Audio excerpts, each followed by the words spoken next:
नमस्कार साथियों, स्वागत है आप सभी का हमारे खुराना क्लासेस एप्लीकेशन पर। और आज की क्लास में हम बात करेंगे भाषा, संज्ञान और समाज। ये जो पेपर है आपका 35 नंबर का होता है। ठीक है, इसमें से आपको पास होने के लिए 14 अंकों की आवश्यकता पड़ेगी कम से कम। अगर 14 से कम लाओगे तो आपकी बैक लग जाएगी। और इस पेपर की समय सीमा आपकी 2 घंटे की होगी मात्र। तो भाषा, संज्ञान और समाज, इससे पहले आपको पहला मॉडल पेपर पढ़ाया और ये आपका दूसरा मॉडल पेपर है। चलिए शुरुआत करते हैं। पहला क्वेश्चन है आप लोगों का, भाषा की सही पहचान जुड़ी है। देखो, रीट वाले भाई जो हैं, बहनें, वो सभी रीट की तैयारी कर रहे हैं, तो आपके लिए रीट पात्रता का कोर्स भी एमसीक्यू बैच है। उसके लिए एमसीक्यू टॉपिक वाइज है। रीट पात्रता की जितनी भी 5 सब्जेक्ट हैं आपकी, हिंदी, संस्कृत, साइकोलॉजी, गणित, पर्यावरण, सबकी टॉपिक वाइज पूरे के पूरे टॉपिक, उन सबसे बनने वाले जितने भी प्रश्न हैं, मैंने सब के सब इसी एप्लीकेशन पर टेस्ट सीरीज के ऑप्शन में आपको 151 रुपये में अवेलेबल हो जाएंगे। उसमें आपको 200 से ज़्यादा टेस्ट आपको मिलेंगे उसमें। ठीक है भाई, चलिए पहला क्वेश्चन है, भाषा की सही पहचान किससे जुड़ी है? तो आपका राइट ऑप्शन होगा साथियों, सत्ता तंत्र से जुड़ी है। ऑप्शन आपका बी राइट हो जाएगा। सेकंड क्वेश्चन है, राष्ट्रीय शिक्षा नीति कब लागू की गई थी? तो आपको ऑप्शन में क्या दिया गया है ये ध्यान रखना है। सबसे पहले 1968 दिया गया है ना, तो 1968 राइट हो जाएगा। हमारे देश के अंदर बात करें तो राष्ट्रीय शिक्षा नीति 3 लागू हुई थी। एक तो है 1968 की, इस समय पर प्रधानमंत्री तत्कालिक थी इंदिरा गांधी महोदय।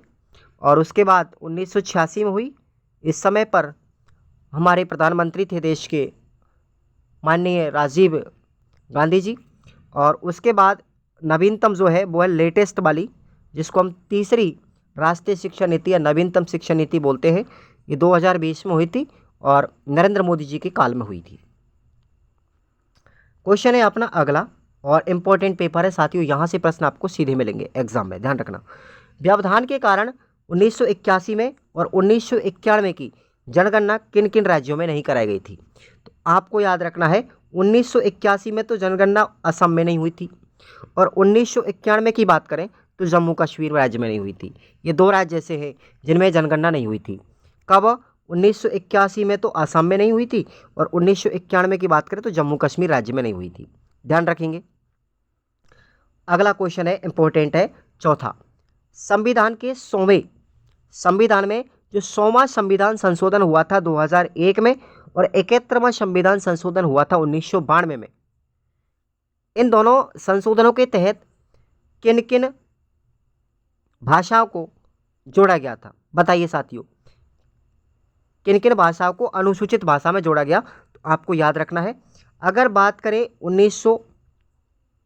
2001 में जो 100वां संविधान संशोधन हुआ था, उसमें 4 भाषाओं को जोड़ा गया था। ठीक है, कौन कौन सी थी? बूढ़ी डोगरी की थाली में मेथी। क्या ट्रिक बनेगी? बूढ़ी डोगरी की थाली में मेथी। बूढ़ी का मतलब बोडो भाषा, डोगरी डोगरी, ठीक है, थाली संथाली, और मेथी का मतलब मैथिली। तो ये 4 भाषाएं तो जोड़ी गई थी 2001 में 100वें संविधान संशोधन के तहत। और 71वां संविधान संशोधन हुआ था 1992 में, उसमें 3 भाषाओं को जोड़ा गया था, और तीनों भाषाओं को याद रखना कॉमन। ये ट्रिक है, क्या बनेगा? कोंकणी, मणिपुरी और नेपाली, ये 3 भाषाएं जोड़ी गई थी, तो टोटल 7 हो गई ना, ध्यान रखेंगे। आपको क्वेश्चन बनता है कि जब हमारा भारत देश लागू हुआ था, उस समय पर जब संविधान लागू हुआ, ठीक है, तो उस समय की बात करें तो हमारे संविधान में मूल भाषाएं कितनी थी? 14 थी। अब अगर वर्तमान में बात करें तो 22 भाषाओं को जोड़ा गया है। कितनी भाषाओं को? 22 भाषाओं को जोड़ा गया है। भाषाओं के महत्व को संविधान की किस सूची में स्वीकार किया गया है? तो ध्यान रखेंगे, कौन सी अनुसूची है? 8वीं अनुसूची में संविधान में भाषाओं को जोड़ा गया है। अगला क्वेश्चन है, बांग्लादेश में भाषा आंदोलन होने का मुख्य कारण क्या था? तो पूर्वी पाकिस्तान के बांग्ला भाषी लोगों को लगता था कि उनकी भाषा को दबाया जा रहा है, उन पर उर्दू भाषा को थोपा जा रहा है, और इसी वजह से बांग्लादेश में भाषा आंदोलन हुआ था।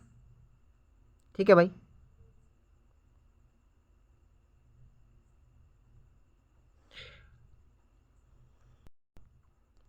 नेक्स्ट क्वेश्चन है 7वां, भाषा का अस्तित्व किसके बिना संभव नहीं है। तो भाषा का अस्तित्व प्रत्यकीकरण की क्षमता तथा उसके उपयोग के बिना संभव नहीं है।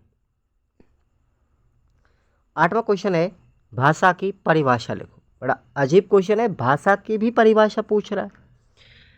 भाषा उच्चारण अवयवों से उच्चारित स्वैच्छिक ध्वनि प्रतीकों की वह व्यवस्था है जिसके द्वारा समाज विशेष के लोग आपस में विचारों का आदान प्रदान करते हैं, भाषा कहलाती है। ध्यान रखेंगे। अगला क्वेश्चन है 9वां, बहुभाषिकता का अर्थ स्पष्ट करते हुए उनकी प्रकृति का उल्लेख कीजिए। ठीक है भाई, आंसर देखिएगा अब इसका। बहुभाषिता भारत की विशिष्ट स्थिति है।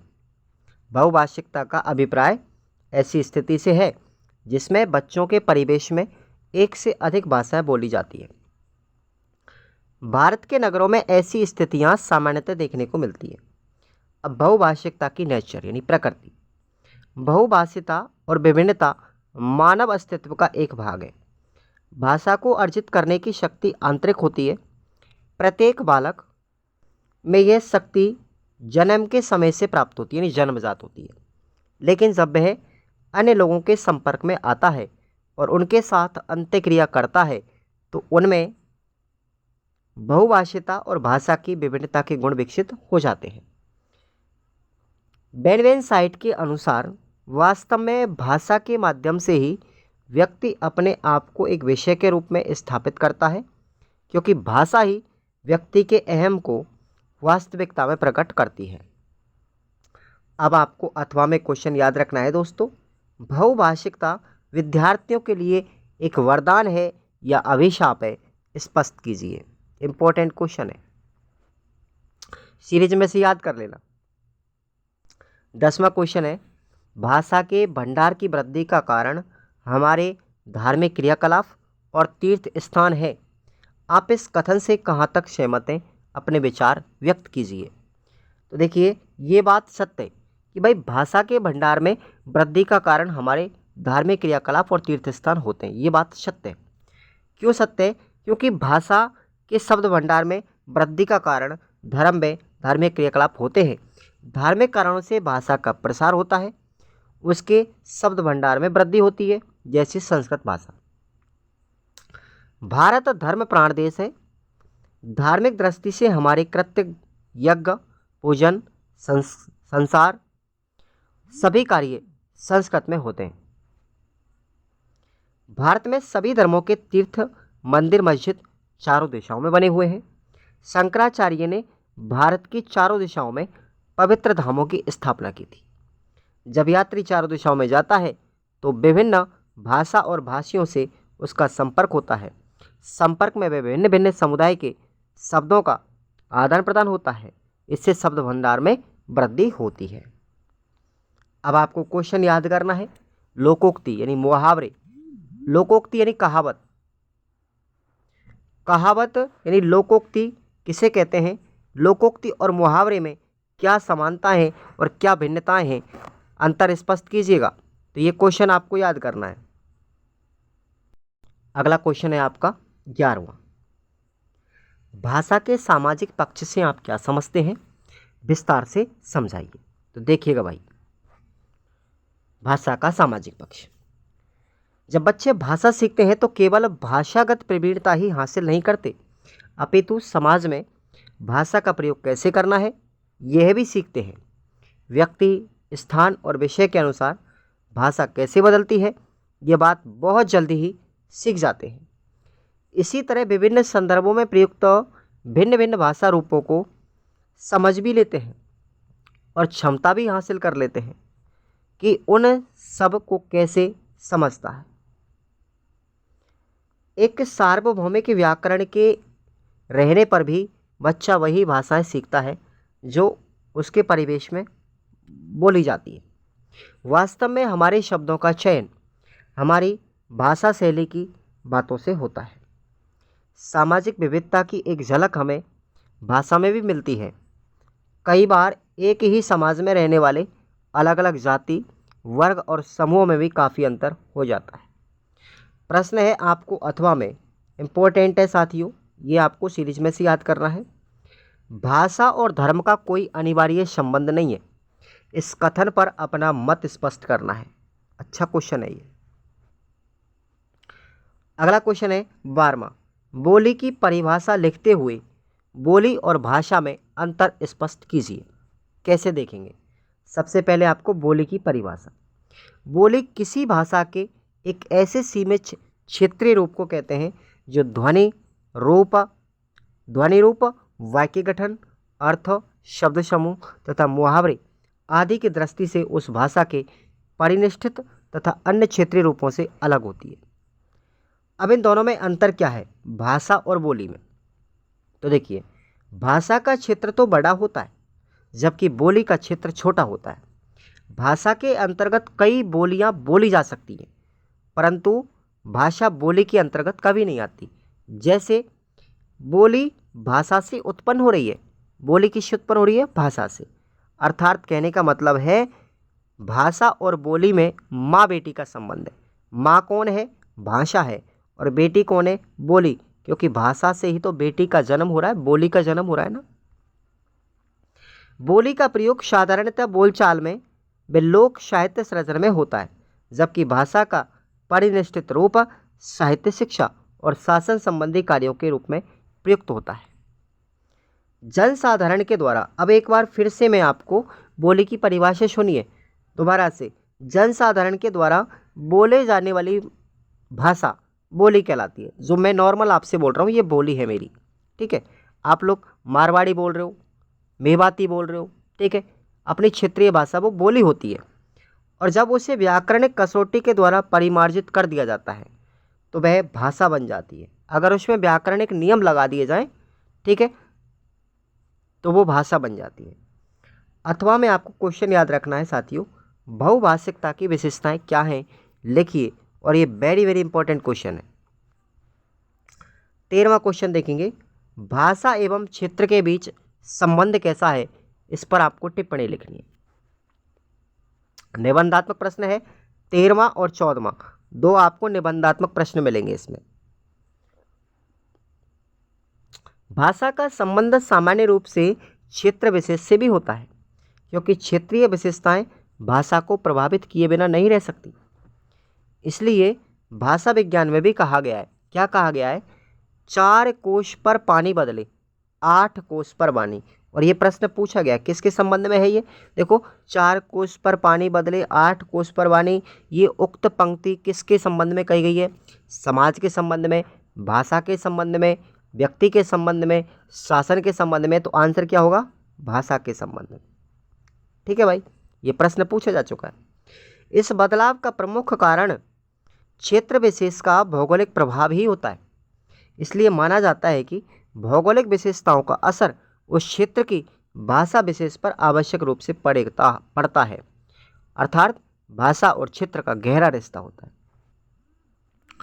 उदाहरण के लिए, जैसे एक एग्जाम्पल समझो आप लोग, राजस्थान के रेगिस्तान में रेत से संबंधित अनुभवों को प्रकट करने के लिए अनेक शब्दों का प्रयोग किया गया, अनेक क्षेत्रीय शब्दों का प्रयोग करते हैं। कैसे? देखो, रेगिस्तान में रेत उड़ती है ना, तो उस रेत को कितने शब्दों से जानते हैं? ठीक है, देखो, धरती धोरारी, धोरारी धणी, झीणी रेत आदि ऐसे शब्दों का इस्तेमाल करते हैं हम अपनी भाषा में। कथनों को और स्पष्ट करने के लिए राजस्थान एक ऐसा प्रदेश भी रहा है जहाँ लंबे समय तक सामंतवाद रहा। सामंतवाद के कारण राजे रजवाड़े के बीच निरंतर युद्ध जैसी स्थितियां बनी रहीं। इसका भी भाषा पर प्रभाव पड़ा। इसलिए यहाँ जो भाषा प्रयोग में लाई जाती है उसे हम महाप्राण ध्वनियों और बलाघातों का प्रयोग अधिक किया गया है। साथ ही किसी भाषा की सबसे प्रभावी स्मृतियाँ उसमें मुहावरों में भी सुरक्षित रहती है।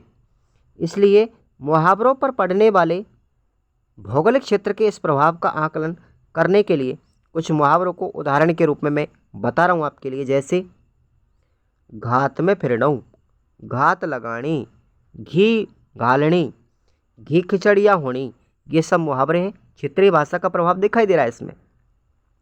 इसके लिए भौगोलिक विशेषताओं के कारण क्षेत्र विशेष भी भाषा में अनेक नए शब्दों के निर्माण के साथ ही विभिन्न पारिवारिक शब्दावलियों का भी निर्माण होता है। अब आपको अथवा में क्वेश्चन याद रखना है कि लिपि की उत्पत्ति तथा उसके ऐतिहासिक विकास का वर्णन कीजिए। इंपॉर्टेंट क्वेश्चन है भाई। अगला क्वेश्चन देखेंगे 14वां। भाषा में यादृच्छिकता से क्या अर्थ है? यादृच्छिकता क्या चीज होती है? वस्तु, भाव आदि तथा उसके लिए चुने गए ध्वनि प्रतीकों के चुनाव में मनमानेपन का तत्व विद्यमान रहता है। इस मनमानेपन को यादृच्छिकता कहते हैं। इसका उपयोग करके भाषा संबंधी गतिविधियों का सृजन किया जा सकता है। मनमानेपन का अर्थ यह नहीं है कि हर कोई किसी वस्तु के लिए अलग अलग प्रतीक गढ़े। यदि ऐसा हो तो किसी वस्तु के बारे में अलग अलग लोगों से बात करने के लिए किसी को बहुत सारे शब्द याद करने पड़ेंगे। यह एक मुश्किल स्थिति होगी। मनमानेपन में कुछ शब्दों को समूह की स्वीकृति मिल जाती है, तो ऐसी स्वीकृति से संप्रेषण अधिक व्यावहारिक हो जाता है। एक बार जब प्रतीकों को मान लिया जाता है, तब चीज़ों के साथ बौद्धिक और अन्य प्रकार का संबंध भी बन जाता है। इसके बिना किसी भी प्रकार की अनुभूति तथा अनुभव को साझा करना तथा बार बार उन पर लौटना भी संभव नहीं है। इंसान के द्वारा भाषा को रच सकने का महत्व इस पृष्ठभूमि में अधिक बढ़ जाता है जब ये कहा जाता है कि भाषा का सृजन दैवीय घटना है। जब इस तथ्य को समझ लिया जाएगा कि भाषा रच सकने की तथा सीखने की क्षमता प्राकृतिक है और प्रत्येक बालक उपयोग कर सकता है, तब कक्षाओं में भाषा रचने की गतिविधियों के शिक्षक को मजबूत वैचारिक आधार भी मिलेगा। अथवा में आपको अब लास्ट क्वेश्चन याद करना है। ये वाक्य ग्रामर का है साथियों क्वेश्चन, व्याकरण का क्वेश्चन है। वाक्य की परिभाषा लिखिए, वाक्य किसे कहते हैं और किन किन आधारों पर वाक्य को विभेदित किया गया है। रचना के आधार पर पूछा जा सकता है आपसे, ठीक है, और भी कई तरीके से, मतलब रचना के आधार पर आप लोग याद रख लेना। हालांकि मैंने इससे पहले वाले मॉडल पेपर में आपको वाक्य के प्रकार बताए हैं, उनको आप लोग याद रख लेना भाई, ठीक है। वाक्य के प्रकार बताए हैं पूरी तरीके से, तो ये प्रश्न वहीं से लिया गया है, इंपॉर्टेंट है, याद कर लेना आप लोग। तो कैसा लगा आज का टेस्ट? इसके बाद एक टेस्ट और कराया जाएगा आपको एग्जाम से पहले ही। 14 नवंबर को आपकी पूरी कंप्लीट क्लासें हो जाएंगी साथियों, पूरे के पूरे 30 मॉडल पेपर हो जाएंगे ये गैस टेस्ट, और इनसे आपके प्रश्न बनेंगे खूब धुआंधार और आराम से आप लोग 70% प्लस क्लोज कर जाओगे, ये मैं गारंटी देता हूँ इस चीज़ की। बस आपको इनको पढ़ना है, रटना है, किसी भी स्थिति में समझना है, रटो चाहे समझो, बस प्रश्न हमारा सही होना चाहिए। प्रश्न यहाँ से आपको मिल जाएगा। Thank you so much. अपने साथियों को ज़रूर बताना साथियों इसके बारे में, ओके।